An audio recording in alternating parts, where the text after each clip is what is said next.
All right, and the real question is, does Amanda remember how to start the podcast? All right, so I haven't had my typical White Claw before recording today, which means my memory is operating at 100%. So yes, you are sharp, you are attuned, you are ready. All right.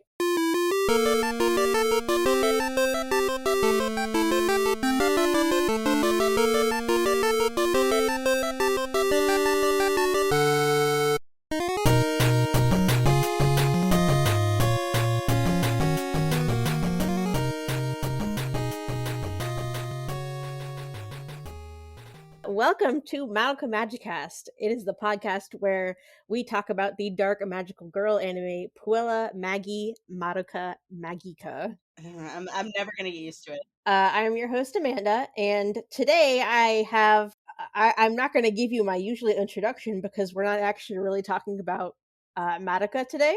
We're doing a special episode with some special guests. A special episode, you say? I understood that reference. Yeah. We're doing a special episode to talk about an anime that made quite a splash in this past season of spring 2021 that ended on kind of a strange note and has people talking about whether that ended up being total garbage waste of everyone's time or not. And Ooh, editorializing already. All right. I'm just look. People are talking about this. Yeah, I'm not. I don't mean to editorialize. I'm saying that is like the discussion that a lot of people are having about whether, and because we're going to talk about whether it was good or not, but there are quite a few people out there saying no, that was bad. I'm very disappointed, and we're going to have a discussion about that.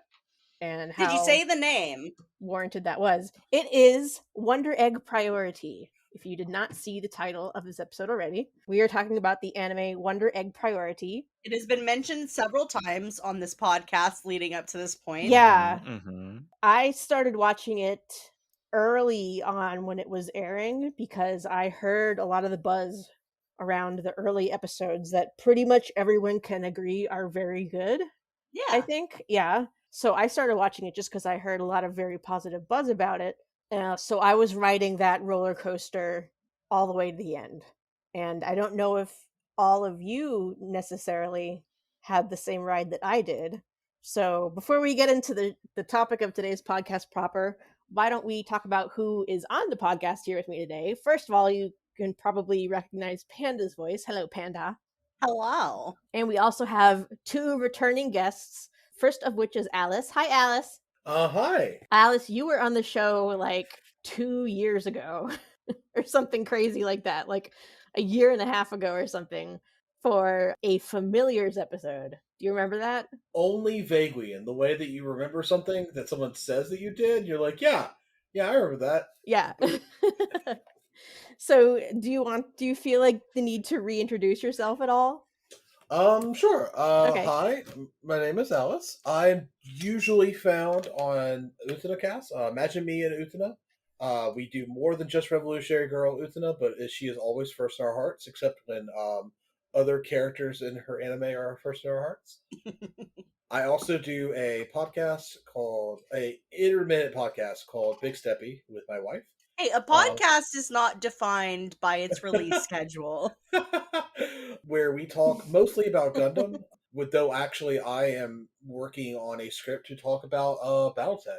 So we're kind of an all-mecha podcast that mostly talks Alice, about hit me with that tagline. I believe that Kaz's tagline is a podcast about real robots, and real cool robots. Yeah! Wow, I love it. I just had to think about that one because she's the one that says it. That's the one. You got it right. Congratulations. Here's some tea. Oh, hello. Hi there. Our other guest for today is Kai. Hello, Kai. I have no one to bring me tea, and I'm very sad now. Aw, I'm sorry. If I was there, I would bring you tea. I don't want to start off on a downer. Oh, no. Would you like to reintroduce yourself? My name is Kai on the internet. I go by clearandsweet. I run a YouTube channel by that name, clearandsweet, where I do long, in-depth breakdowns and critical analyses, describing the visual storytelling themes, ideas of primarily the magical girl genre, but also video games and other anime. Right now I've done, this will be great for all your viewers if you want to hear me talk of 16, 17 hours about Madoka Magica. That Yes. is all finished. I did that over the last year. That was my quarantine project, and that was insane. Yeah, it's a lot of content, but I think When there's did a you lot of really finish good that? stuff. I finished on the anniversary of the final episode airing. Oh, look Like a at week you! before. Yeah. So it Cool. was 10 years since Madoka Magica. So April, beginning of April, end of March. Oh, so very recently then. Yeah, that was an endeavor for Yeah. Alice and the other people who may be into Utena. I have also done the similar thing for, it's not 17 hours, but it's a good 5 or 6 hours on Revolutionary Girl Utena, the adolescence of Utena. Ooh, So if yes. you want to hear me talk all about Kuni and all the stuff he threw into that movie, I love that film. And I also have Disappearance of Haruhi Suzumiya content up there. Yeah. And I also just recently had Amanda helped me get started on my other quarantine project, which was a tier list ranking all magical girl shows. I tried to help. Yeah, no, he did a great job. He sent me off on the right path. It's right. just, I did interviews with so many people and I have so much content to edit, and that's taken forever, and I feel guilty about it. Aw. But, yeah. But anyway, Aw. yeah. So Yes, so oh, sorry. no, I was just saying, like, Okay. you mentioned watching it while it was airing, and Yeah. watch seasonal stuff, and they were like, "Oh, there's a new, scare quotes, dark magical girl anime or modern magical girl anime in the vein of Madoka Magica," and then I got like 7 pings, and I'm watching it every week. So yeah, it was an experience. Alice and Panda, did you guys watch it while it was airing, or did you just kind of marathon it all like after it was over?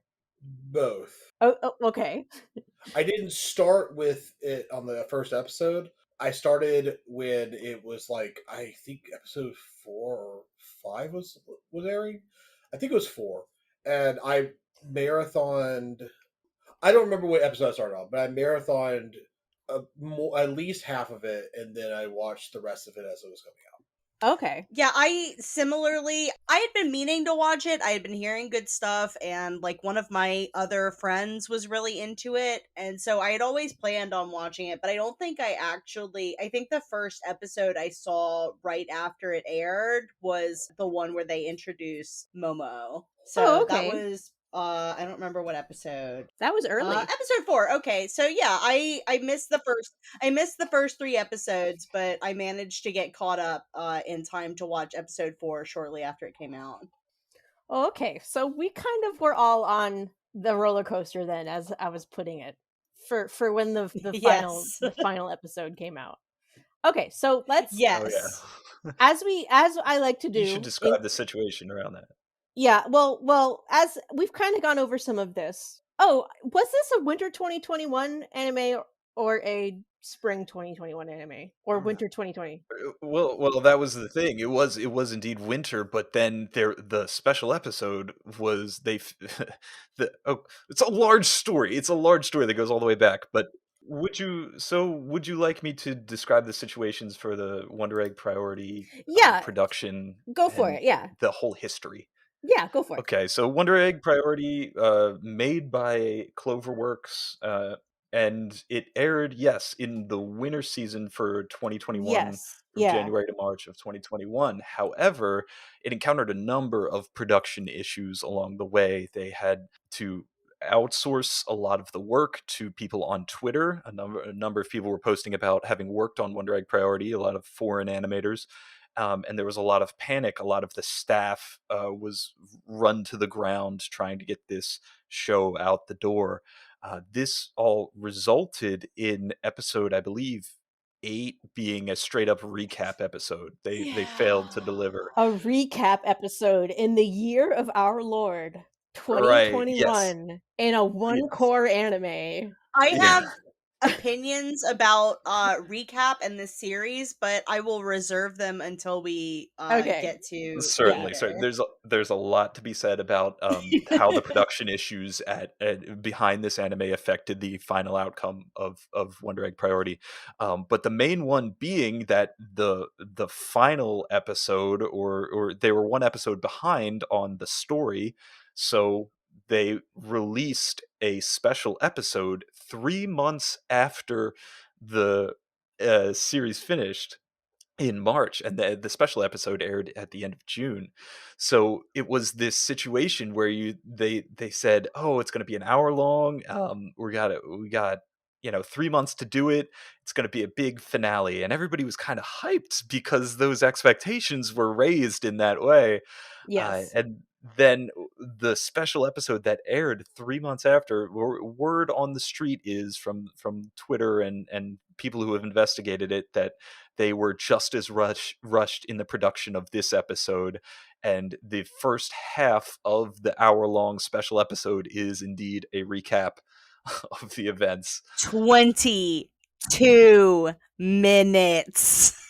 That is correct. Shocking, Yes, and shocking that they had the nerve to do that again. so that's kind of the history behind Wonder Egg's Priorities uh, odd release schedule, I guess. I believe, I don't know how substantiated this claim is because I did just see it on Twitter, but I heard that one of the reasons that specifically they had to be pushed back so long was because they only had so many air slots that they were guaranteed, and once they threw in the recap episode, episode 8, they had met their episode number that they were guaranteed, and so by the time that they would have been able to air another episode, it was going, they just, like, everything was booked up until several months down the line when they could find a place to slot it in. Ah, that's interesting. And I wonder why they insisted on doing a TV anime instead of just releasing it as an OVA or an ONA, I I suppose. don't know how much I don't know very much about the process of all that, so Yeah. And that's the thing too, like a lot of it's behind this curtain of translation and distance and time that we don't really yes. we can't really know everything that went on with Yeah. Aniplex was the one with the funding, and then so that leads all the way up to Sony, that's Madoka Magica, right? I Right. mean, I could definitely think of a specific reason why they didn't market it as an OVA. Yeah. Oh. Kind of two reasons in one. One, if they had tried to market an OVA that it was half just a recap using already made footage, that would be arguably not really what they were selling at that point. But two, if you call it an OVA, people's expectations skyrocket for its Yeah. quality and for how much content is Yeah. there. And like at this point, like the production team was already trying. Well, they should have been trying to manage expectations at that point, and it was calling it, saying, "Hey, we're doing a special," gets people pretty excited. Calling it an OVA gets people very excited because an OVA is like an event. Yeah. When I think OVA, I think of something that is actually an hour long, Yeah, sure. and has like movie quality animation. Although the animation in Wonder Egg is already so good that it's kind of already at that point. Yeah, But like Yep. the one thing that you can't say is that Wonder Egg doesn't have like on par animation. yeah, Oh, totally, totally. And I would really quickly extend that to the directing too. I think there was some beautiful shots, even in this special episode here, that were just, oh, oh, Absolutely. gorgeous. yeah. The special episode was not a reduction in quality in terms of visuals, or I wouldn't even necessarily say. Do I want to say this? Do you want to save it? Is I maybe was a better yeah, question. I'll save it. I'll save it because we're not even there yet. We haven't even talked about what this show is even about. That's true. Wonder Egg is about a 14-year-old second-year middle school girl, so the magical girl age, named I, who you find out very early in the show. These are the lightest of spoilers. So these are the kind of spoilers you're gonna learn in Hey, like the Amanda, first couple episodes, huh? would you say that she's an I no senshi? Anyway. Thank you. That's a song in Sailor Moon for anyone who doesn't get the reference. So I'll give you this summary, or light spoilers for the first couple episodes of Wonder Egg, but she stops going to school. When you first meet her, she has stopped going to school because her best friend has died, and you learn early on that it was a suicide. And one night she's out going for a walk at night, and a dead bug starts talking to her, and she follows the dead bug to what eventually is a gotcha machine, so like a capsule machine that dispenses eggs with like barcodes and serial numbers on them called Wonder Eggs. And the bug basically tells her that if you crack the egg, well, it's not clear at the very beginning, but basically, if you fall asleep with the egg with you, you're taken into essentially a dream world where all of the magical girl stuff happens, essentially. And if you crack the egg while you're in the dream world, it hatches into a girl, and I has to defend the girl from monsters until a certain time limit expires. And if she manages to do that, then she wins. And if she saves enough girls, then the bug tells her, you'll get the thing that you want the most. And I's conclusion is, well, I want my dead friend to come back. So that's must be what he's talking about. It's a real Kyubey way of Yes. approaching this. Yes, it is. If you And think about it. that's something that I'm gonna be bringing up later. But that is basically what the show is about.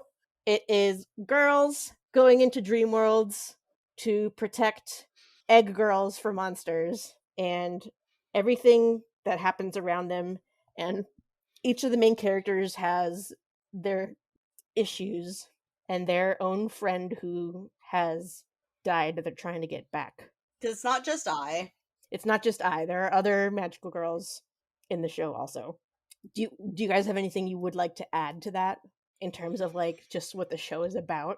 I will very quickly say that I recorded a video that should go up sometime this month about how Wonder Egg Priority is most definitely a magical girl show. Oh, by definitely. the qualifications that I have. So yeah. I would hold fast to that. In that way, is it spoilers to say that I think the real eggs were the friends we made along the way? Like, and I guess that is to say I really liked Wonder Egg Priority thematically, and that's kind of what gripped me right away, and what say very character based, very Yes. resolve your issues, very much talk it out. Yeah. Yeah, I will say at the top here, like, it is impossible to talk about the show without spoilers. So, like, if you're coming into this hoping to get, like, an intro into Wonder Egg because you're interested, I don't really know if we're going to be able to do that very much past this point exactly. Yeah. You should just either go watch it or, like, I don't know, don't, I guess. I'm not your mom. Yeah. One thing I would say is, even though there is some controversy now about the show, like we mentioned earlier, would you guys still recommend Wonder Egg to people? Because I still would, even though I hated the special episode, I would still recommend it. With some caveats. Yeah, I would. Yeah, with caveats. Absolutely. And to that end, I think I will say that I am 100,000% buying the Blu-ray of the English dub whenever that comes out. Oh, I probably will too, honestly. Yeah, I love this show, even if it does have its misgivings. What about you, Alice? If you had asked me this at a certain time, I would have said yes, very enthusiastically. If you ask it to me now, I will tell you that if someone was asking for anime recommendations, I would probably recommend that they watch Strike Witches before this show. Oh, because, fucking hell, get out of here. Well, because Strike Witches is terrible, but at least it was the same quality of bad throughout. It doesn't surprise you with a sudden horrifying drop about halfway through. You can start at one place and end at one place, and if you are doing this as a drinking game, you can make it the whole way with the same feeling. Is this a teaser for when you allow me onto your podcast to talk about Strike Witches? Okay, I am joking about the Strike Witches thing. I would probably not ever recommend anyone Strike Witches, even if I hated them. Even though I did in fact watch quite a bit of Strike Witches while drunk once. It's a great experience. I highly recommend it if you have very, very strong alcohol. But I would not. I would if I did, it would probably be the first 3 episodes of this are some of the best anime I have seen. I had seen before I watched Vivi of the Fluoride Eyes, and I cannot. And I would just kind of leave it at that. Like I would not be willing to go beyond that point. Yeah, I would say too that like you said you came in on the Momoe episode, and I would say that there's a lot of Wonder Egg Priority that functions totally legitly episodically, even Yeah. without connection to the larger Yeah. structure or the girl's growth. So I know in particular the transgender episode or the self harm episode, both of Yes. those like hit really big in a way that you don't see a lot of anime do. Yeah, and we should also mention at this point that this show and this discussion has like a content warning list that is a literal paragraph long. Oh Oh yeah. yeah. Oh Oh yeah. yeah. I mean, if you weren't clued in by the fact that in the initial summary you find out that Ai's best friend committed suicide, that's Yeah. just like But that's even like the tip of the iceberg. yeah, literal Totally. tip of the iceberg. I tried to write it down. If you guys have that PowerPoint thing I made, I tried to actually make a list. If Lane was hard for you, then you may not do well here. I mean, I would be surprised if like somebody went through life and didn't have any type of attachment to any of these issues that any of the girls No, feel. no, Yeah. but content warning is about, do you Right, feel right. like watching a show about suicide right now? Exactly. No? Okay, then pick something else for tonight's date. Don't pick Yeah. Yeah, Wonder Egg Strike Witches is Priority. right there. No, yeah. And yeah, with a nice chocolate stout and a couple of friends. Like, yeah, you go get him, Shiba in you girl. Like, hell yeah. Is that Don't- MG42? Holy shit. Don't watch Strike Witches, people. I mean, looking at this content warning list, I struggle to think of something that you would normally warn for that's not here. Yeah. Like it's that like we're not joking. So And deliberately please just so, be to- careful. right- Yeah. Like Yeah. that's what they were going for, and, Yeah, and yes, yeah, it's hard to watch. It's hard to deal with for the characters in the show, and they do a. I know. I just in general, a lot of people were saying they were surprised by how well, not only that a show would attack these things, but in how well they managed to avoid stumbling over these topics that are very hard to Yes. talk about in media Yes. usually. And I think that's probably why it stung so hard for the people who were disappointed, because it's like we were rooting for you. We were all rooting for you. Oh yeah, everybody wants this to succeed. It's Yeah. an original anime with these Yeah. super great art and concept, and yeah, it's tackling beautiful. all these issues that you never see talked about in such a like nuance, and they're taking the time to really be careful and gentle about this with the characters. And I think maybe that's why some of this it stung a little bit more to some of the people who were disappointed. There's one point in particular when it comes to that. I'm just gonna make a note of it. Okay, we're dancing around the ending here, but we're dancing, Yeah. and it's kind of hard not to. I will say to your point that I don't think that anything that happens in the ending negatively impacts stuff like episode 7 or any of the emotional beats of the previous episodes. I think they can be watched episodically and enjoyed without the context of the special episode. Yeah, actually, it's really weird because, like, you could probably end watching the show on episode 12, and while things would not be resolved, like, there You'd be a lot are happier. a Right, lot of right. character, like, I feel like the logical arc of Ai's character can meet, like, a really good end there with, like, Yes. what Yes, happens in 100%. episode 12.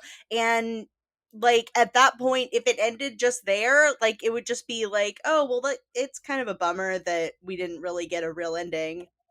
Okay, so why don't we stop dancing around the topic? This is your final warning. If you have not watched Wonder Egg Priority and you do not want to be spoiled, turn this off now and go watch it, because now we're actually going to talk about spoilers and plot details and stuff like that. So one thing that I think is interesting about this show that maybe we can start with is that it's structured in kind of a way where the first 4 episodes are meeting the girls, the next 4 are learning a little bit more about them, and then the last 4 is like what was, I think, supposed to be the plot resolution for the most part. I Does want to that say kind of make yes. sense? Yeah, Yeah. it totally does. Like it totally, Yeah. like you clearly in episode 7, you're like, oh, it's the Rika episode. I don't know if that's the right episode, but Yeah. I should pull the Yeah. list of episodes. But Well, like they go in order. So like right, yes. Yeah. Yeah, they do. Yeah. But I would say like the only thing that breaks that is the Frill episode and the fact that Nehru is still unresolved. Yeah. Yeah. And yeah, I noticed that too. I was like expecting this pattern of like, oh, got it. And like you said, I is resolved. But then it's kind of like, it leaves a bad taste in your mouth right at the end because it doesn't finish on that, you know? Like, so maybe we should just, I guess we've all kind of alluded to it, but what's everyone's, where do you stand? That's what I'm trying to say. Panda, cut out all my babbling up until I said, where do you stand? What does everyone stand at where they're at with Wonder Egg? Like, because maybe that can help us focus on where to start talking about this. Because I feel like each of these characters has their own great things going on in this show. And then each one of them I can think of like issues that maybe could have been better. And they all kind of deal with different things about it that I wish had been done differently. If that makes sense. I want to go last. Okay, I'll go first. I very much enjoyed the anime. I thought the beginning of the anime was much better than the end of it. The end of it gets very muddled with all of, like, the more it starts to explain things with sci-fi, the more muddled it gets. And that's not because I'm against explaining things with sci-fi versus magic, but it seems to go along with how the show starts to get muddled and what it's trying to do. And then the special episode, I actually listened to a discussion that was on your YouTube channel, Kai, about the final episode that did make me soften on it a little bit, because I got to hear you and your buddies' more favorable takes on it, and it did at least help me understand how other people might have saw more to it than I did. But overall, I did not think it was good. I think I would have probably received it better if it had actually aired with the show instead of being this thing that was supposed to be this special episode that was going to be 46 minutes long. Right. You know what I mean? Yeah. So if it had not been that, if it had just been the last episode, I probably still would have not thought it was a good ending, but I would not have had the gigantic feelings of disappointment and letdown, and that was bullshit feelings that I had immediately after it. Right. Yeah.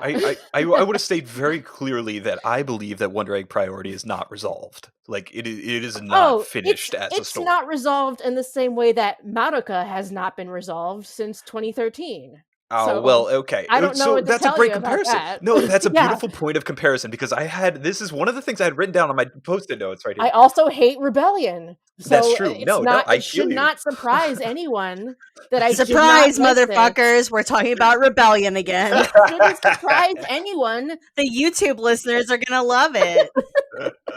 At this ending, that doesn't give us an ending. Isn't it a little unfair to Rebellion? Like. No, it's not unfair to Rebellion. No, I'm saying, Rebellion at least has... Oh, okay, you're being mean. Now you're being mean to more mean to Wonder Egg than I am.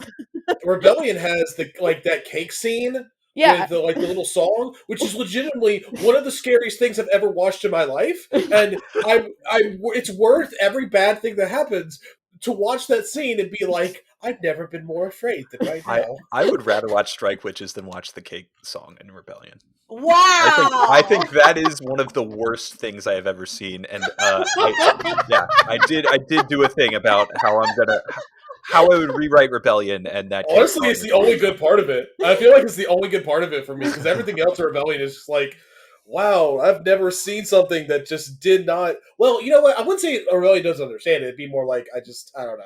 That's a whole other thing. Yeah, it's But a complete non it sequitur to the rest of the movie. Anyway, yeah. how do we get to Rebellion? What are we talking? What are we talking about here? Well, because I'm comparing this to, or we were talking about how the ending is not, it's not really the end. This is Yeah. not an ending. Yes. Yeah. Okay. It's a Yeah, big that was it. story. Yes. We've been given a story, and there's no ending to it. There Can I isn't even. recontextualize Sure, go ahead. your Madoka comparison? I would instead. I had this written down on my post-it note that I would instead liken it to episode 9 or maybe episode 10 of Madoka Magica Rebellion, in the way that the scope, like, Madoka Magica ends, like, period, end, done at the end of episode 12. It's a story resolution to Yeah, everything that goes on, and then also kind of the thematic resolution that everybody get, it all wraps up nice and tight. Now I think that, like, Wonder Egg Priority doesn't, because it invites all this stuff of, like, the mechanics behind Frill and how the Uraakas and Uraakas are doing with the Wonder Egg, and, like, all this, like you said, like, babble that doesn't really make any sense. yeah. And it would be like hearing Kyubei's explanation, or at the end of episode 8, and then just being like, And then okay, that's it. See you next never season. explaining it again, and it Yeah. never comes up again. Yeah. Yeah. And then it It's a just very never get. Sailor Moon Yeah. manga way of explaining, Yeah, like, what's exactly. going Fuck on. Sailor Yeah. Moon manga. God, I hate Sailor Moon manga. So yeah, that's how I feel about this show. Like, it clearly needs a resolution to Frill and that whole thing. You need the Uraakas being held, Uraka and Uraaka being held accountable for what their worldview was, and how it didn't, like, jive with the themes of the girls coming together and everything, and how they're exploiting the girls. And, like, there's all this stuff that's invited, the treatment of Frill, and not even just the mechanics of the world, but just her and her relationship to Nehru and everything. And it's just not resolved. It's just they don't even try. And that's what everybody was No. thinking when they're coming into this Yeah. episode. They're like, oh yeah, we're gonna try, we're gonna make it happen. It's gonna be an hour long, it's gonna be a mini film, and they just don't. Yeah, and if you're not gonna resolve that stuff, you have to, like, lampshade it. You have to acknowledge it and Right, kind of give us a reason for why you did yes. it. You know? Exactly. Yeah. Yeah. And then they just, like, end of Evangelion episode 25 or 26, or that type of thing. Yeah. Like that.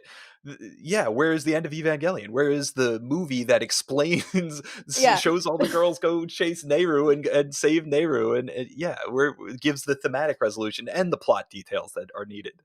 It's not there. Yeah, so I think the show started to lose its way even before maybe the Oh, production really? issues started Huh. to pile up. Yeah, but, well, because the longer it goes on, like, we meet Kotobuki, who is Nehru's, what episode is she in? Kotobuki's episode was Episode 9. episode 9. Okay, so that was maybe it was a little bit more after, but I'm sure things were starting to get kind of tight even by the time they were getting up to episode 8, because that's right around the time where it really started to. Yeah, that's the recap episode Yeah, 8. I remember Nehru, that episode where Nehru invites them all to her house, Yeah, and she's that's like, "Oh, episode 9. yeah, by the way, I have a dead person in my basement, and I've been meaning to pull the plug on her for years now. And I actually invited you all here to do that." That was, like, so weird, but also Totally normal child behavior. That that episode kind was a of, little weird. Yeah. yeah, that kind of was the beginning of the, we're gonna start over explaining how all of Plot. this works. Right. Yeah, Right. So anyway, that was my, we ended up getting way off topic, but that's what kind of where I am with this. Really, really good in the beginning, gets kind of lost, starts to get lost in the middle, really starts to fumble the ending, and then when it gets to the ending that was supposed to kind of tie everything together, I just didn't think it worked at all, and I was very let down. So yeah. What about you, Panda? Okay, I have been keeping my feelings secret. Yes. Ooh, here we go. From the three of my other panelists, but I really liked the beginning of Wonder Egg Priority, and I was still even strong on it through episode 12. Like, even though I was disappointed by the inclusion of a recap episode, I was like, you know what, whatever, fine. I was willing to put up with the recap episode. I, like, was still, even up until there was going to be the special episode, I was still, like, telling people that I liked this anime. And I will say, I think that the fact that I waited so long to watch episode 13 was probably for my benefit, because if I had watched it without seeing other people react to it first, I think I probably would have been a lot more negative. As it stands, I didn't love it. I definitely don't think there's any excuse for having 22 minutes of recap in the beginning of this episode, Right. but on the whole, there's no way that this is supposed to be the last episode. Like, it's very obviously setting up for more. Whether we will get more, I don't even know. Given all of the production issues, it doesn't seem like we will, and I will be really disappointed if we don't. But like, it was kind of a bummer to wait so long and get kind of what the last episode is. But I didn't hate it as much as a lot of people do, and that's probably because I was prepared for letdown going into it. That's probably fair. That's And fair. probably a better way of going into it than what I did. Because I waited at least a week to watch it. You brought up one really great idea there that and that I still kick around in my mind, and I've like tried to suss out using logical reasoning, is like, did they fail to finish the story that they intended to do and then just kind of baited the story for a continuation right at the That's end of what I'm the special wondering too. episode? Or Yeah. or do they have like something, or do they feel confident that they will be able to make more, and they're like, you know what, we will be able to make a movie or a second season, and we will, so let's leave it here and then go on from here. And I hate to bring up Rebellion again, but like, is this a situation where they wrote an ending and a producer walked into the writer's office and said, can you find a way for us to keep the Yeah. story going in the future if we want to make more? Can you like change this for us and have it so that this is really isn't an ending? And they were like, I guess I can see what I can do, because I've been writing this story for however many months now, and this is kind of this is a thing to ask me, but you're the boss, so here I go. Yep, Like, is yep. that what happened here? Because if that is, that could also really explain like some of these choices. I would feel less confident in that, in like somebody telling them to continue it, just because it didn't. I don't see this being the the cash cow that something like Madoka Magica was, you know. So Yeah, I had not considered the possibility that it may have been like some producer meddling trying to get it to continue. The feeling that I get from this is that they wanted to do another season, maybe, or if they if they found themselves in the position that they were not going to be able to finish it, they were hoping that by doing this they may be able to, like, instead of trying to wrap everything together clumsily, maybe like lead more into another season or a movie or something that could better wrap everything up. yep, you are dead on with my interpretation. So I guess I can go next on this one, because Oh, that's no, no, no. exactly No, okay. no, All right, Kai, okay, you wanted to go last. You all right, did. all right, I okay. am dying to hear what Alice thinks, because Alice has been so quiet, and I know that Alice is probably the most negative here. So I'm sorry. Sorry to interrupt you, Kai, but do you mind going last after all? Not at all, not at all. Okay. Alice, hit us with your spicy takes. I am in an unenviable position because I've actually been like, okay, this is not a bit. I've actually been thinking. I've had multiple conversations with my wife over the last like 48 hours. How do I talk about this show in a way that does not lean into my whole weird splitting thing, that will come across as not excessive to people? And I've struggled with that. I could say that I think that the point at which I began to have the seed of doubt about, oh, this might not end up being very good, was actually episode 9. where we do get introduced to Kotobuki, Right. which I even liked the idea of. I was kind of sitting there thinking as I watched this and as it ended, I was like, okay, I actually like the high concept idea here. Why was this introduced this way? And having that feeling of like, this is a cool idea, the way this was introduced kind of doesn't serve it.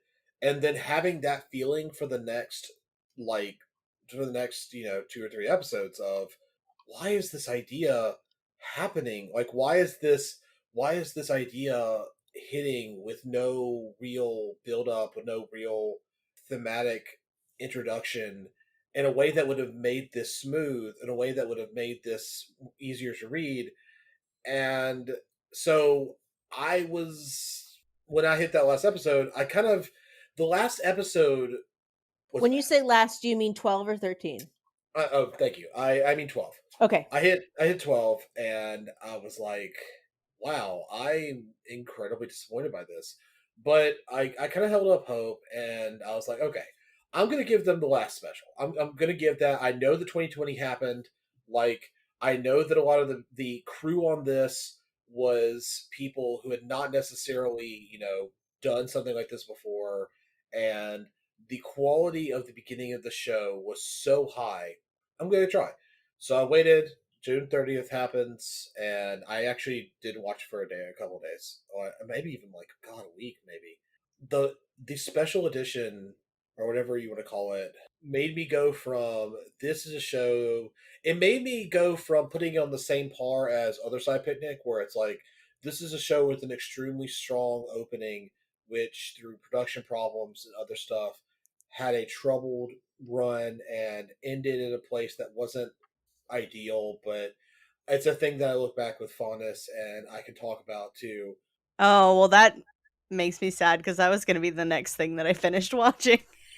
No, Other Side Picnic is good. Okay. Quick sidebar: if don't let me discourage you from watching it, you will Okay. probably like Because it. I did watch the first couple episodes and I liked it. But anyway, we're not here to talk about Other Side Picnic. After the special edition, I was finished watching it. I looked back at the show and thought to myself, I don't know how to read most of this in a way that is not incredibly uncharitable. Yeah, that I felt very similar to numerous things in the show after I watched the final episode.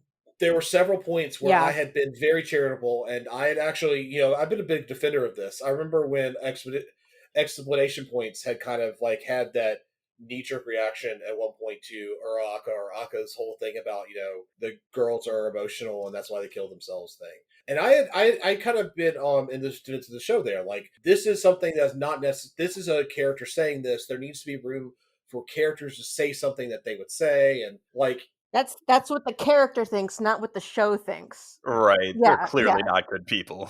Yeah. yeah, which obviously that's it might even be true, like Watsonian. I mean, Doyleanly. But after the special edition, I look back and it's like I do not feel comfortable making that argument quite as strongly now because Yeah.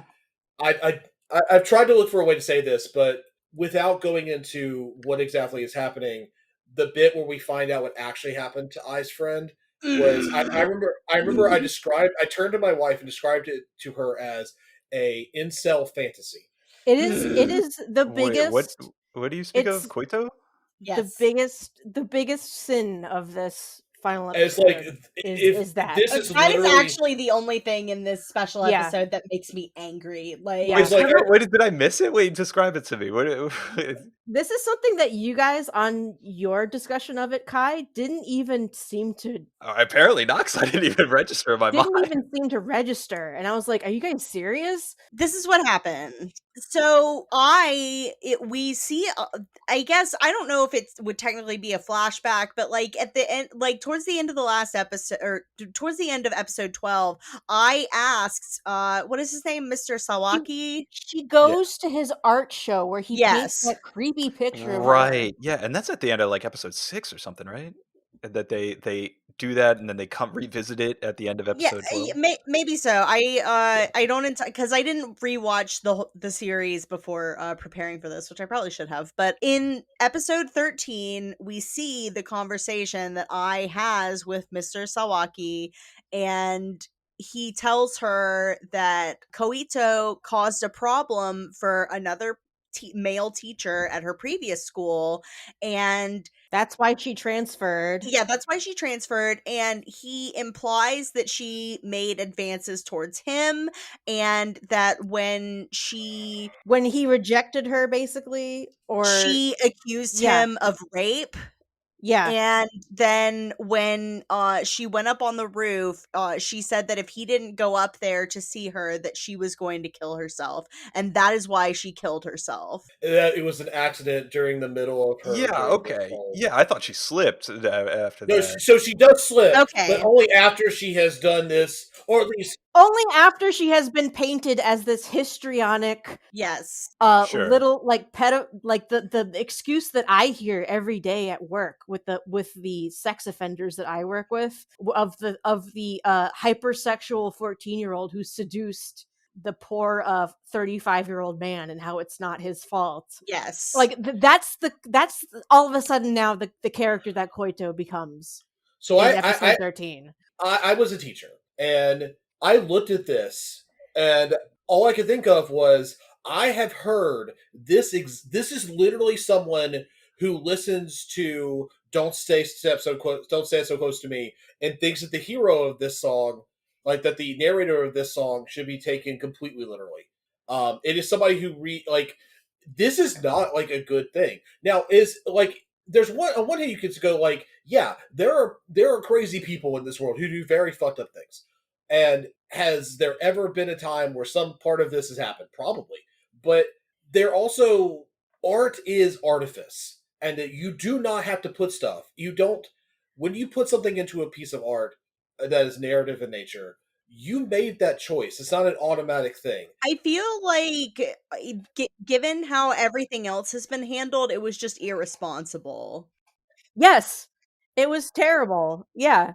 When you put a narrative into this that is literally like word for word something that you would find on old art incels, Mhm. like, and then have this be the thing upon which our initial action was built, there's not really a good way to read that. There are ways that are charitable to read that, which is the implications of this and how this was going to play and how this was going to be read by people was not something they considered is a charitable reading.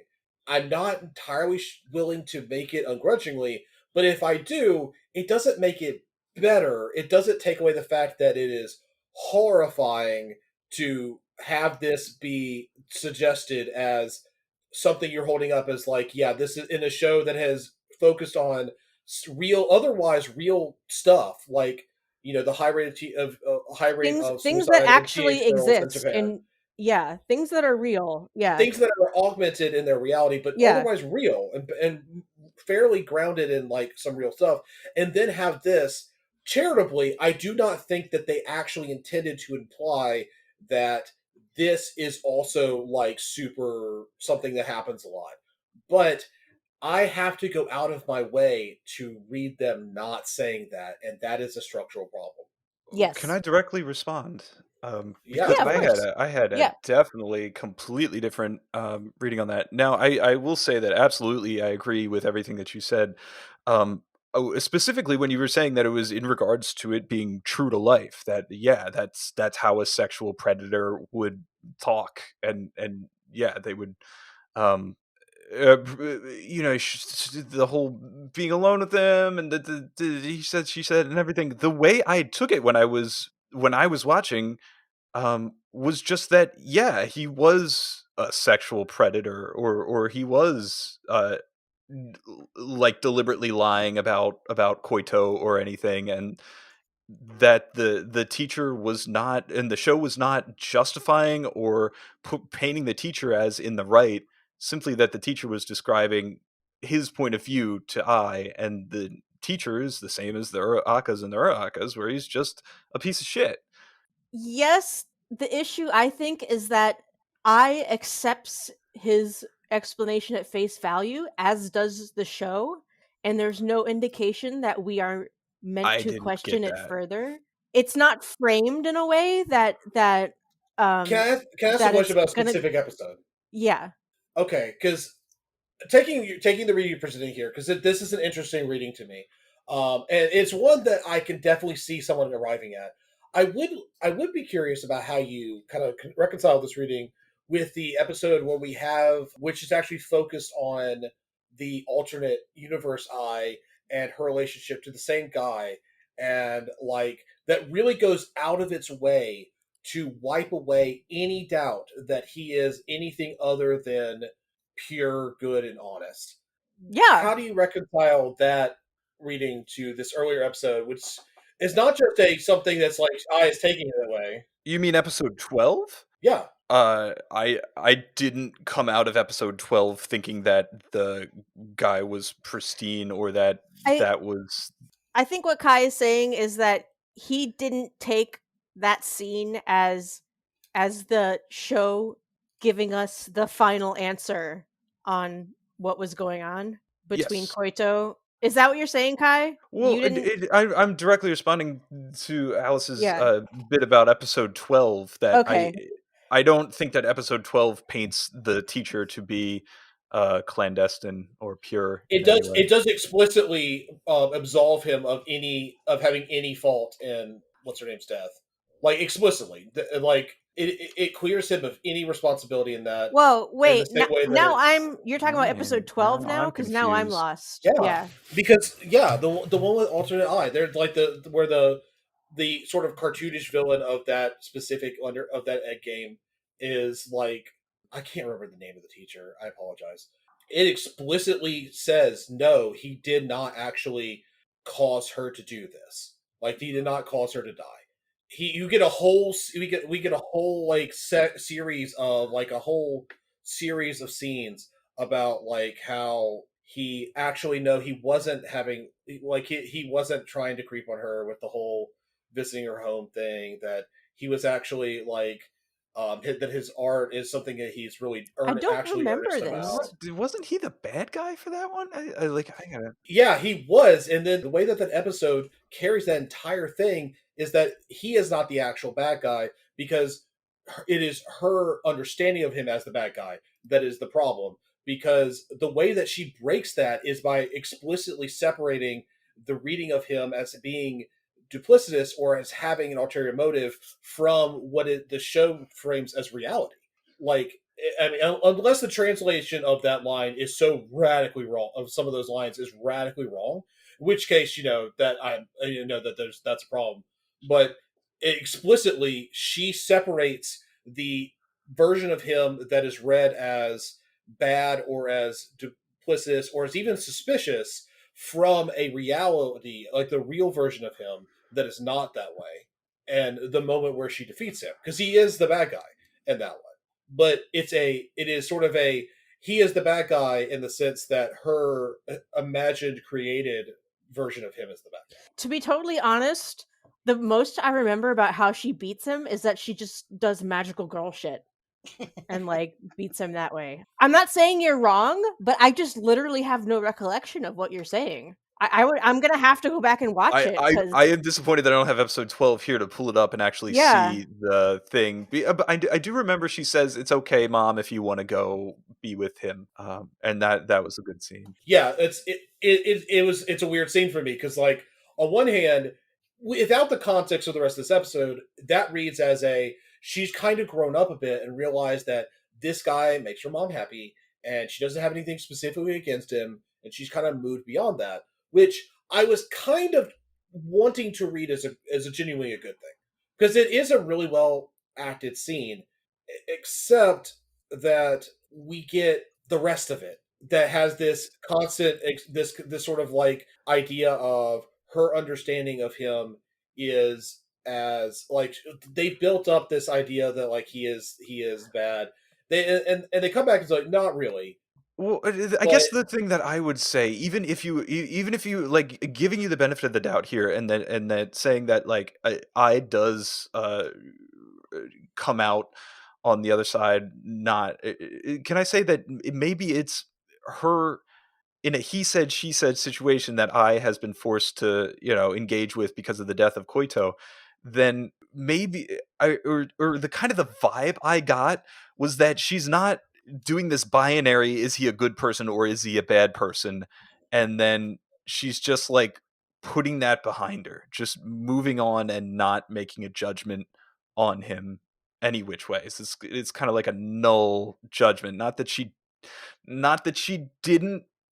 Maybe what I'm saying is not matching up with the show. I would have to go back and Yeah. directly look for the I would evidence of what you're saying, and I would have a lot of sympathy for that specific tack if it weren't for that. Do you remember the scene where like there's this really weird scene a bit where like we get her being shown the art at the art show, and it's a picture that's actually that she posed for, and like he is just affirming her Oh, you're going to like be whole beautiful like thing, your mother one day. and yeah, I yeah. and I'm having like I felt my No, that's entire personhood split yeah. into one.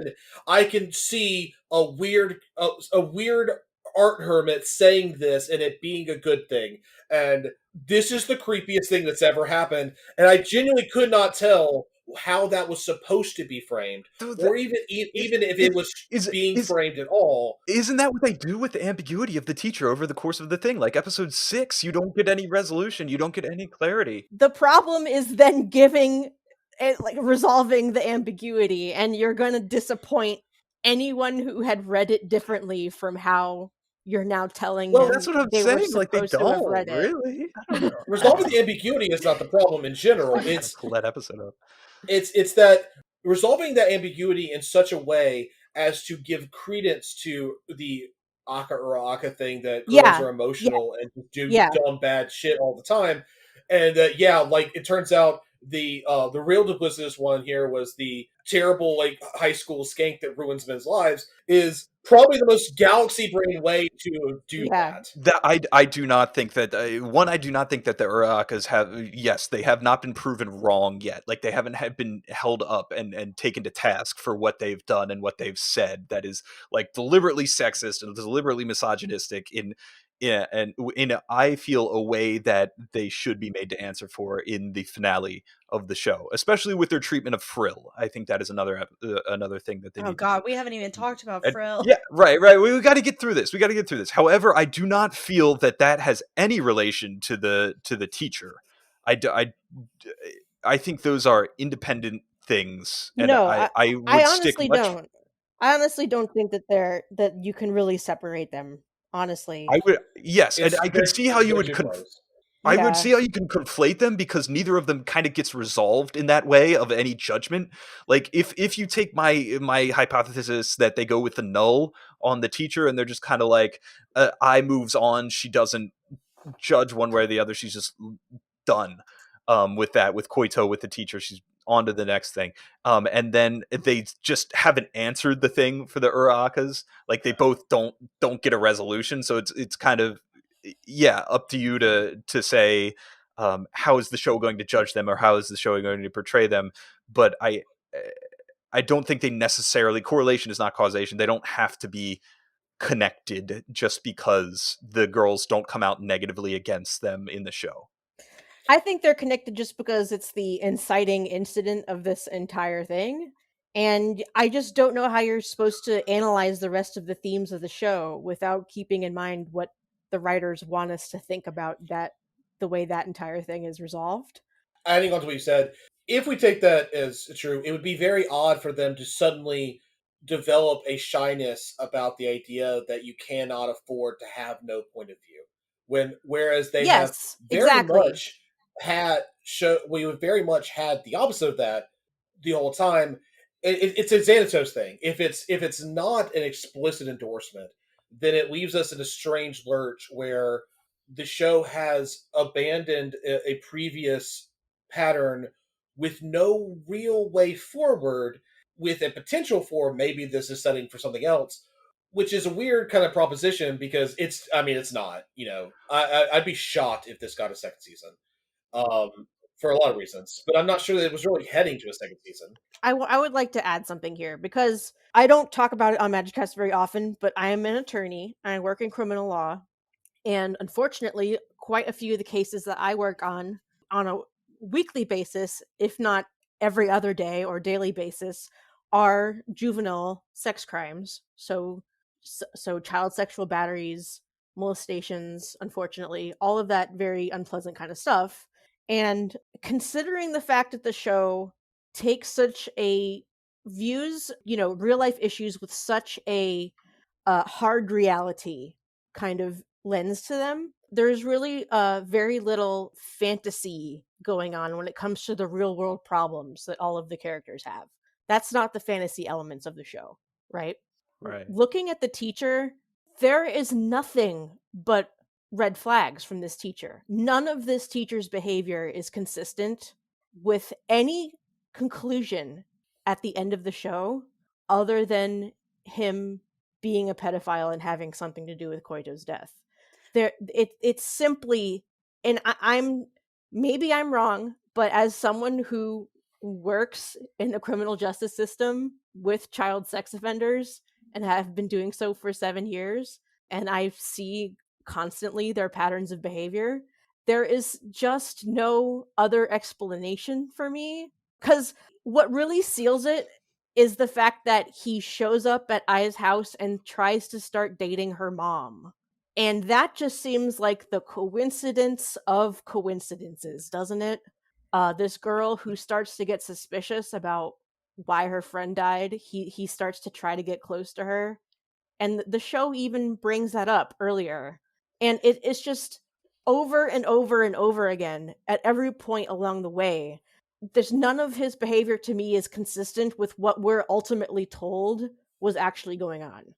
Yeah, and I You think know, I was tempted to, like, because I understand where Kai is coming from. Like, upon like mulling over this episode, I was thinking about like whether or not, like, is he lying? It does seem like he's probably lying. It seems like this is what a predator would say.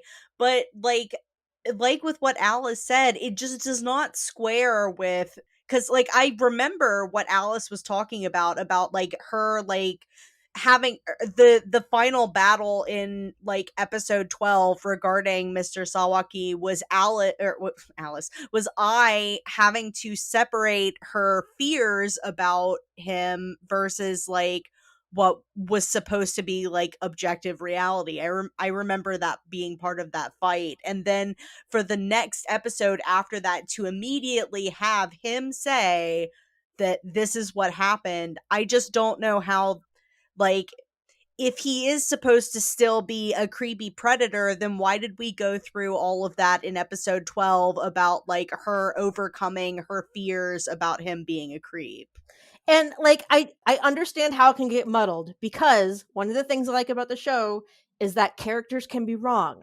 So if I says stuff like he was never bad after all, like to me that doesn't necessarily mean her actually saying that. The problem is how the show frames it and how it wants what it wants us to take away from it. And my takeaway at the end is that the show wanted us to accept the teacher's explanation at the end as being the truth. Yeah, I didn't get that. Like, I don't know, and it's probably in the intricacies of the episode. But yeah, that didn't occur to me. Two, what do you three think episode 12 was about? Because it sounds so much like it is very crucial for you guys to come to a place on whether the teacher was good or bad.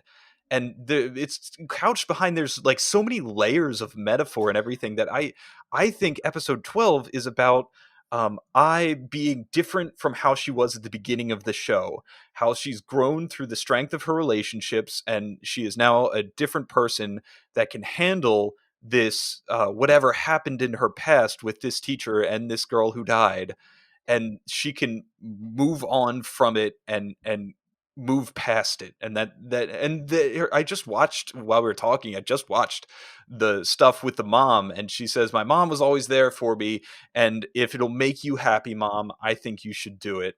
And yeah, and so in the context of that, I feel it's all about I don't Well, yeah, and think I it's about don't. the teacher at all. If we, well, this is the problem, right? If the show had just left it ambiguous and had never come out and said it and had just let the audience come to its own conclusions, I would completely agree with you. But that's what I think it does. And cuz I don't think it does, because in episode Where? 13, to me, Okay. it's just seems to be that the teacher gives this explanation and I takes it, just accepts it and says, "Okay, that's true." And they even call Koito a fake friend later.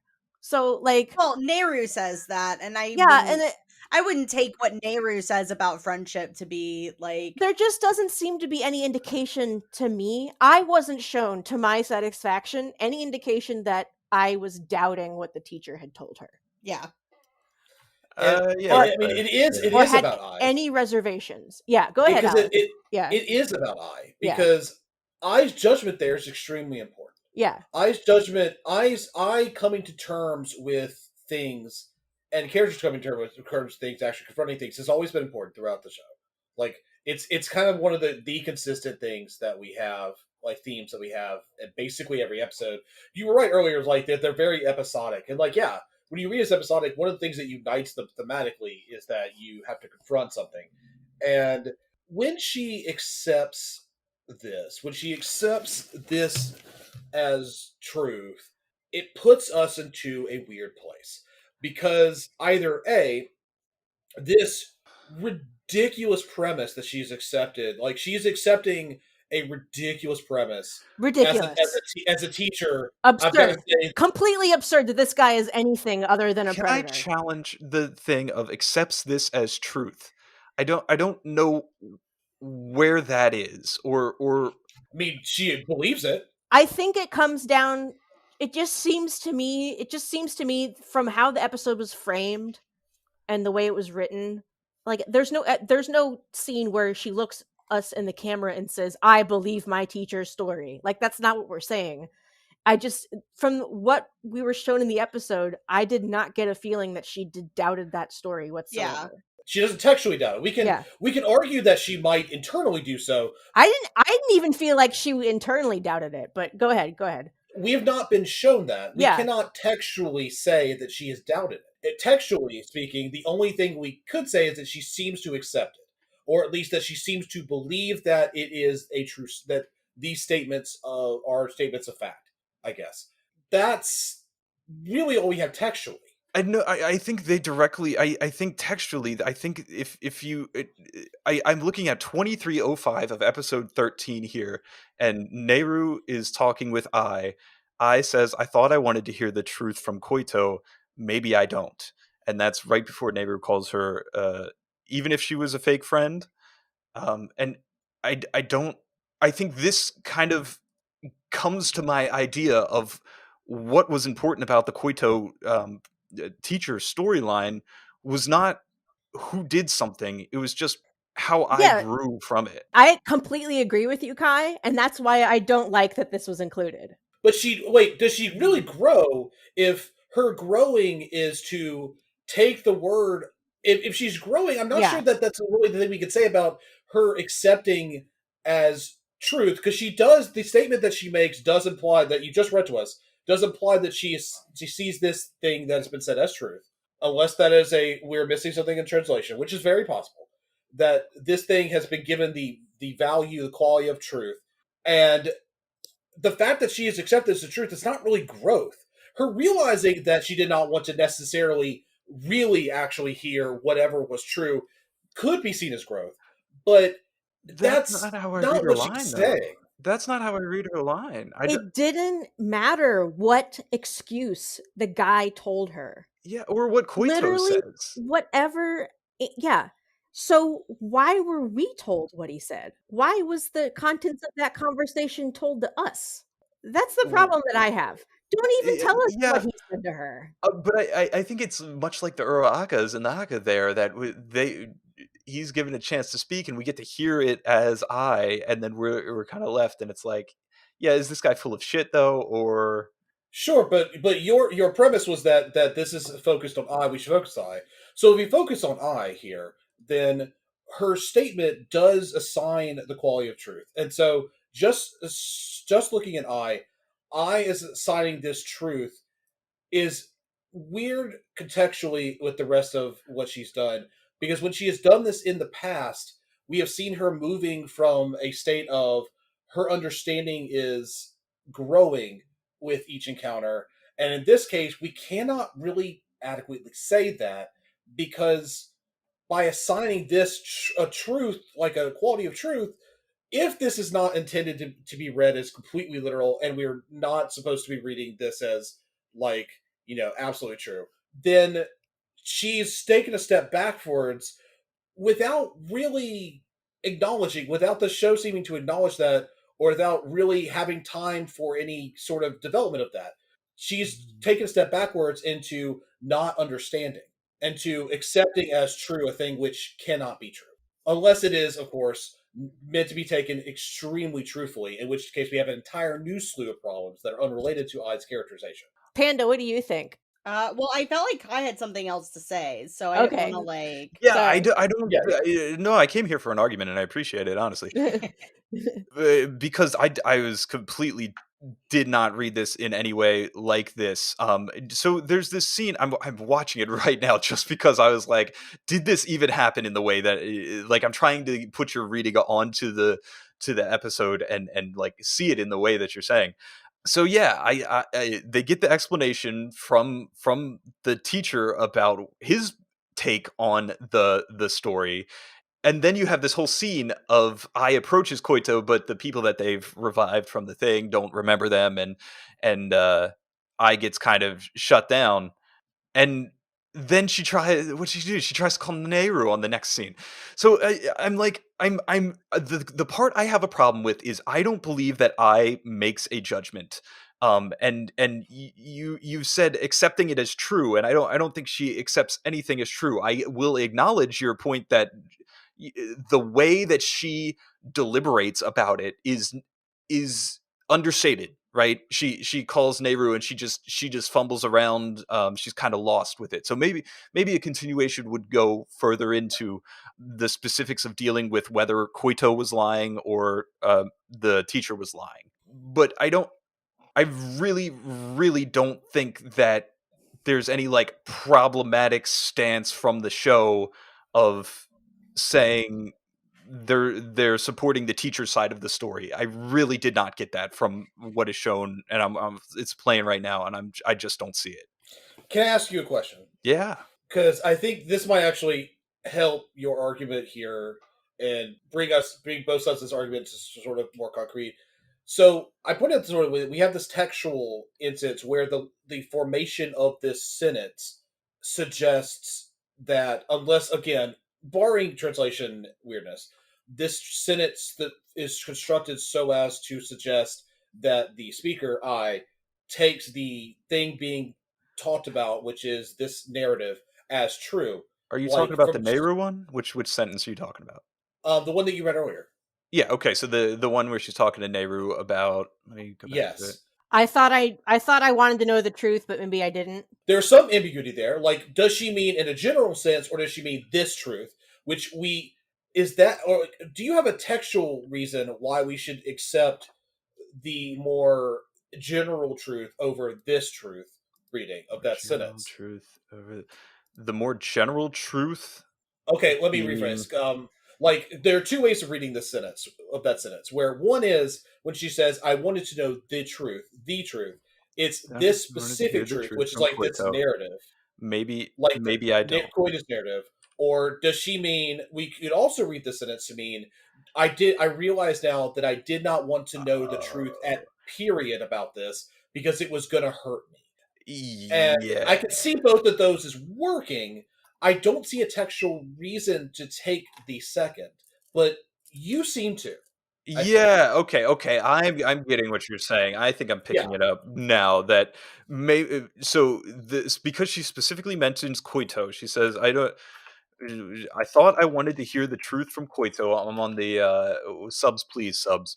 I thought I wanted to hear the truth from Koito. Maybe I don't, even if she was a fake friend. So I think I feel grateful, even if she was a fake friend. And then she says I was saved back then. So that's the reason that I kind of take it. Okay, so first off, I thought I wanted to hear the truth or Koito's truth, so are we together on saying that's Koito's side of the story Yeah. of, the teacher is a sexual predator? And Well, so you're saying that maybe I is saying here that she wants to stay ignorant, and it would be easier just to see the teacher as a sexual predator. I read that bit as her saying the teacher has shown me that he was not this way, and that my understanding of her was radically wrong, and to the point of like Maybe I basically being a didn't. reverse sentence. Okay, so if I didn't hear Koito's side of the story, I would have only heard the teacher's side of the story, and I would have only believed. Yeah. So like I read that moment as, okay, disclosure, I read that moment as her saying, I have received a truth. This is the narrative that is true, and I've received it. And I am now unhappy because knowing this has sort of like wrecked my whole shit, which as a thing as a statement, besides being that's rough buddy, also holds in it as sort of an unquestioned assumption that it is a true that the claims in that narrative are Oh true. yeah, no, that's where I jump off the boat. That's where I could Yeah. totally, like, if anything, I think that I is saying I have now heard both ends of this. I do not understand. They don't reconcile, and I wish that I hadn't heard both of them, because now it is complicated and gray, and I don't know who to believe. I can see that as a reading. I really can.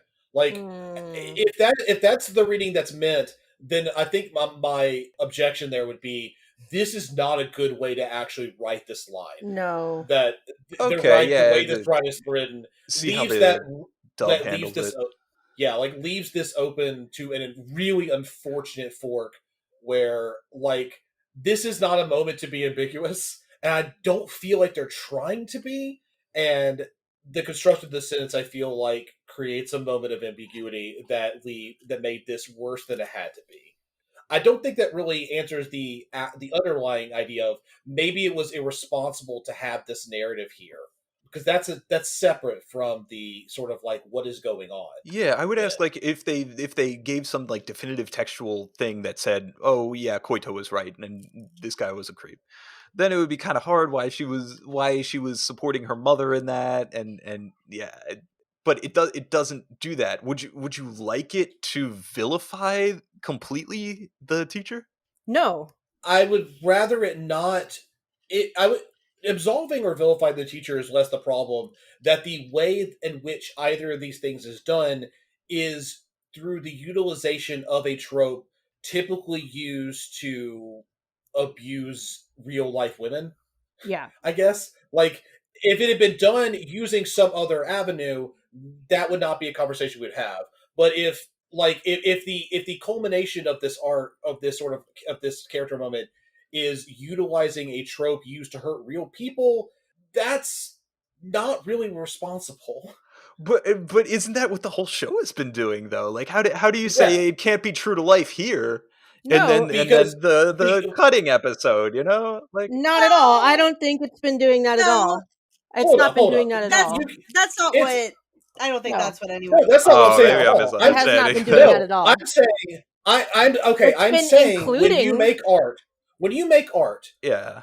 you are creating artifice. You are not copying nature because nature is its own thing. Nature is a bundle of qualia. It is not a thing. When you are making art, you are making a thing. You are create what you put into this is a decision you made. It is not a thing you find. Sure, I'm on board with You you. have control over this narrative. You do not have to put things in just because you feel like they should be there. The sort of the plea of, well, this is be true to life in this situation, it would come up, does not work if putting it in there does not gain you anything. It would work if, for instance, having in your narrative something about sexual assault, you can get something out of doing that. There can be narrative and thematic merit to that. You can. It is difficult to do, and most people who have attempted it have failed, but you can. There is not much narrative merit in including something and not getting anything out of it. Or wait, time out. Getting something out of it. Do you what I want to drill down on that specifically because it sounds like that's equivalent to making a judgment. I'll get even more personal about this. I am not going to be okay with someone using a narrative that I have had used against me to not Sure. to make the stupidest point imaginable, and I have to accept that as an artistic choice. Yeah. Because if I am stuck with two choices here, either this is an artistic choice and it's extremely badly thought out, in which case that's not great, or I have to accept that this is probably not a legitimate artistic choice.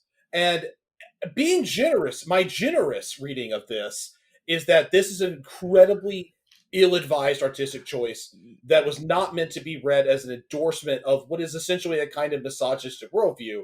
That's the generous one. The not generous reading of this is that it is.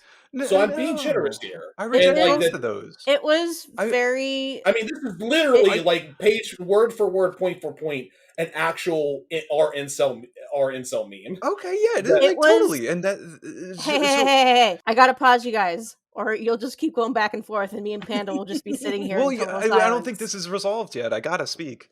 Well, hold on. I So wanna. so I would like to speak okay, too. I'd like all to right. actually get a word in also. It was just to piggyback on what Alice just said. It's very hard for me to sit in my office and listen to 10-year-olds or younger testify in courtrooms about the specifics of the sexual abuse that they suffered from adults, and then have the adults and their attorneys get up there and come up with the exact same kind of excuses that this teacher gives us in episode 13, and then have Wonder Egg having delivered this information to us in the way that it did, now want me to say, well, I guess we don't know who to believe. I guess I should just agree that it's reasonable for I to not know who to believe too. I guess the message is that she doesn't care anymore. Like, it just is so clumsily done. It's clumsy, I think, is the big takeaway here. No matter. Clumsy is definitely the word that I would Yes. use for Yeah. all of It's this. just so clumsy. Regardless of whatever they meant by it, not done correctly. And really a shame, because so many other issues previously touched on, not clumsy, in my opinion. So I can see where you're coming from, Kai, but everything that you're saying just doesn't override the intense discomfort that I get from how Right. this was Right. executed. Yeah. So okay, let me go in on And this the one. Let me ambiguity of what I'm supposed to take away from it. so okay, so I'm not trying to it's incredibly hard to advocate this position or hold this other side here because I will you not hold it against you, both don't worry. right, please. Yeah. I'm Yeah. not defending any type of inappropriate Yeah. behavior towards children or Right. denying the experiences that you've had. I will, however, say that both of you, when describing this, it appears to be a cultural thing that is a bit too. Okay, You both brought it on a personal level.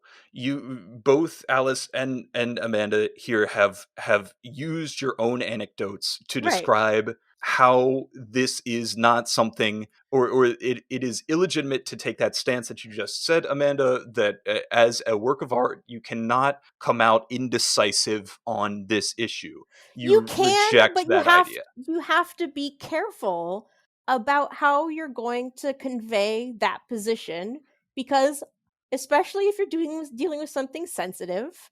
Well, the entire show has been sensitive. Well, this hasn't. This was not sensitive. I mean, issues, the topics that they Oh, are dealing yes. with throughout the Yes. show have been sensitive issues. Okay, yes, yes. And I'm just saying there is a difference between intent and execution, and that kind of stuff.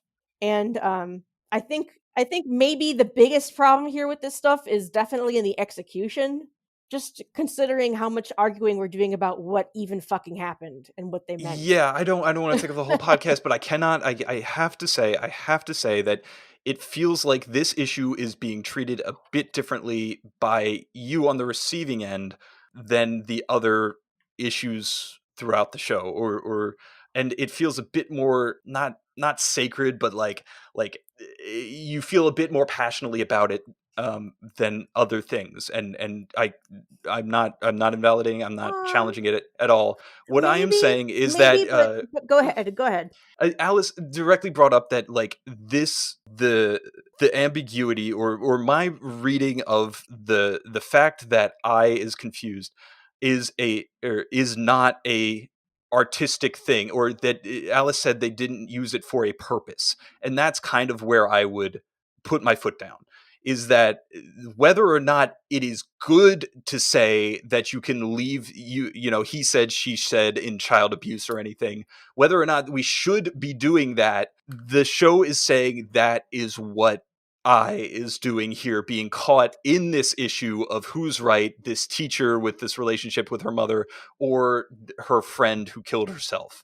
And yeah, we can say that the showrunners can't take that position, or they have to firmly establish something like they did in the gender identity episode, right? It was pretty clearly a pro trans message, or but the pro trans message is just a pro human message. So I don't that's neither here nor there.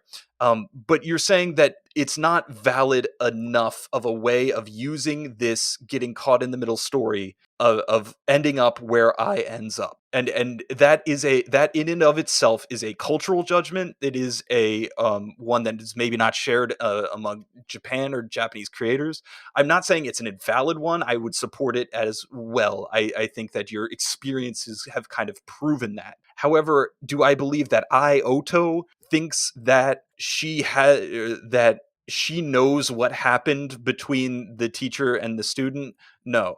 And do I think that the people at Cloverworks are justified for including an ambiguity in her perception of the issue into their piece of art? I do. I think that her confusion is a large part also of what puts the focus on her growth, of how she's able to walk away from that and then be someone else and live for herself and not for that thing that happened, and also for her rejection of the call of Nehru that happens later in this episode. I think it's all informed by her ultimate I don't know and I don't care attitude towards what happened with the teacher and Koito. I have two things here. The first is more of a smart quibble. You're right. There is a degree of cultural judgment there. I would actually push back and say that I don't really think that there's that much of it, but go ahead. that to what degree it is cultural. Yeah, We I really don't also, think so, but in the words of Wittgenstein, what we cannot speak of, we should pass over in silence. To what extent it is cultural, it is also reasonable to say here that trying to figure out what it would be cultural there to say is probably not a good thing for either of us to do. Sure, Either subject there. yeah. So acknowledge. to bring it up there to say we could probably safely cross out that kind of that whole idea, because that is going to end up being a two people from outside trying to see which side of the elephant is more real than the other. Sure, I'm just thinking But like a Japanese. secondly, Does the director think of the same way? Yeah, and yeah, you're right. You're and right. okay, as a sub point to that, it is dangerous for us to assume that culture would necessarily change how someone would do this. It's dangerous for us to assume it wouldn't, but it is also dangerous for us to assume it would, because at that point we get into the dangerous territory of a kind of refusing to a kind of refusing sort of that weird Hegelian recognition moment and assigning an otherness to someone where there is not really an otherness. So that is kind of again a thing we cannot really speak of that with certainty, and it is probably better to go over silence. The second one is I kind of get where you're coming from, but at the same time, I'm not going to be able to convince you. But I do not know how to communicate, and this is a failure on my part. How to communicate how bad of a look it is to create again an intentional work of art, which we're all kind of agreeing, going from the basis that this isn't like that. There's a lot of intentionality about how this is Yes. done. Yes. We would not be having this discussion if we didn't believe that. No. Because we've been working on intentionality this whole time. It is not real. We do not have a window into their brains. Even if they give us an interview, we do have to take this with a grain of salt, because as an artist myself, I have to admit that every artist is not exactly the best source to ask about their hookwork Sure, the for a author is lot of dead. reasons. Yeah, the author's dead. Gen Robucci says that Madoka and Homura are not lesbians. So Yeah, we can exactly. just So, yeah. throw that No, out as an example right there. no problem with that. No problem with that. Because we do not have that insight, we are kind of forced to wrestle with the outward, overt stuff that we can look at, the text, if you will. And while the text having a big ambiguities, I do not.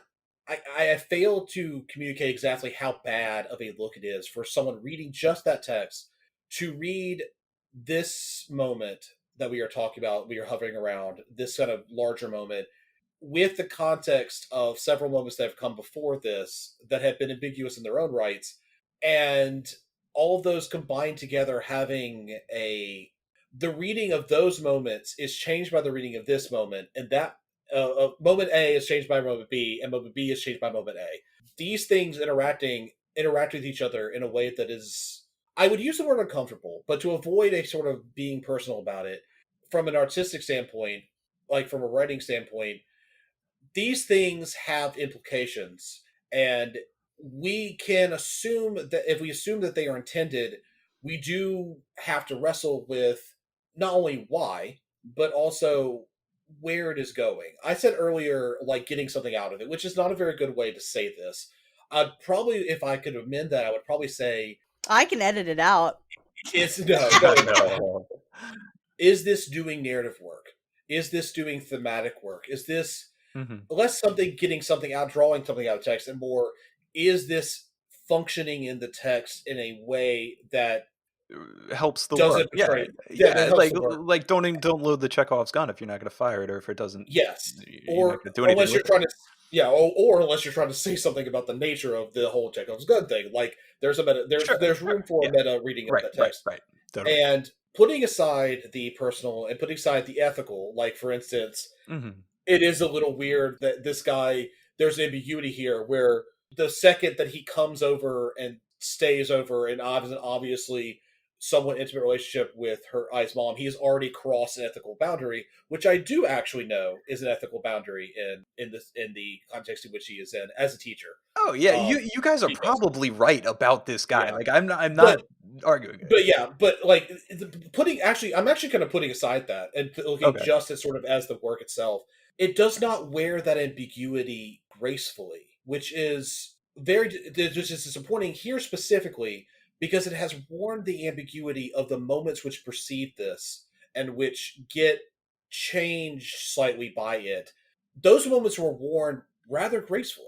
I actually did not like as much as most people did, it seems to, the episode with where we have a trans character. And I had a lot of weird feelings about that that I actually am not Why even sure I would talk why about. don't we take a break, split this into 2 episodes, and talk about that when we come back? Because this is I love how much we've gotten, but there's are so much that we haven't talked about yet. Oh, thank God, because if this went over 2 hours, I was gonna be very mad at myself in the editing process. Yeah, absolutely. We I feel again, bad. like what I said earlier is like what we No, cannot speak of. Kai, Like we've don't feel probably bad. exhausted this one. Yeah, don't Yeah. nobody feel bad. Well, this was a good thing because yeah, I think this is very crucial for the show and And appreciating the show, Kai, and in the I same way don't think that when that I listened to your discussion with your friends about episode 13 and I came away with it like, huh, I had not thought about some of that stuff. I actually feel a little bit softer on episode 13. Maybe if you go back and watch some of these episodes, especially if you make some videos, maybe you'll take something different away from it or be able to understand the other side of it a little bit right. better. So there's nothing wrong with having a super long discussion. Yeah. Oh yeah, there's so much more to Yeah. talk Yeah. about. We only talked about this one issue. Yeah. Yeah, I need a bathroom break. Yeah. Thank you for listening. This episode has gone on wonderfully and longer than we expected, so we're going to split it in half. Thank you for listening to the show. Come back for part 2. Please follow us on social media if you would like to. On Twitter, Madoka Magicast. Tumblr, which is never updated, but you could anyway because we love you. SoundCloud, Madoka Magicast. YouTube, Madoka Magicast. Pretty much it. If you want to follow me on social media, I'm on Lambda Power. Panda is Ampandanata. Kai is Clear and Sweet. And Alice is Lirewolf. And I really hope that everybody wanted me to share their Twitters because Yeah, I just did. that's fine. Okay. Come back for part 2. We love you. Bye. Bye.